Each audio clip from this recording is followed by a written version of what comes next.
2024 লোকসভা নির্বাচন পাখির চোখ শাসক দলে। লক্ষ্য বিজেপিকে 18 থেকে 0 নামানোর সেই উদ্দেশ্যে ইতিমধ্যে রাজ্যে সর্বত্র বিভিন্ন কর্মসূচি চলছে শাসক দলের। বৃহস্পতিবার কৃষ্ণচন্দ্রপুরের বিবেকানন্দ ময়দানে কেন্দ্র সরকারের বঞ্চনা ও 100 দিনের টাকা না পাওয়ার প্রতিবাদে এক ধিক্কার মিছিল ও জনসভা অনুষ্ঠিত হলো।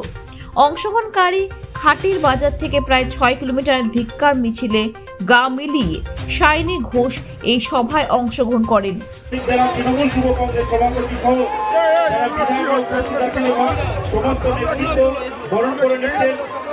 সবাইকে অনুরোধ করবো একটু করতালি দিয়ে গোটা মাঠ নিয়ে একটু সংবর্ধনা জানানোর জন্য।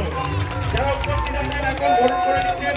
রাজ্য তৃণমূল কংগ্রেসের যুব সভানেত্রী সোমানিয়া, তৃণমূল যুব কংগ্রেসের পক্ষ থেকে সুন্দরবন সাংগঠনিক জেলার পক্ষ থেকে স্বাগত জানালাম। সকলে বসুন, সবাই বসে যান প্লিজ। আপনি অনেকক্ষণ আগ্রহ অপেক্ষা করছেন, সবাই বসুন, যে যার জায়গায় বসুন।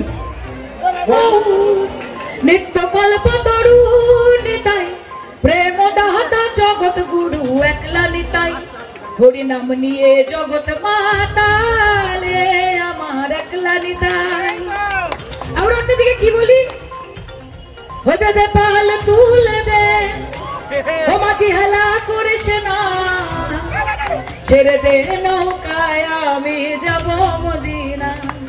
ও দয়াল মুর্শিদ যার সখা তার কিসের ভাবনায়, আমার হৃদয় মাঝে কাবা নয়নে মদিনা।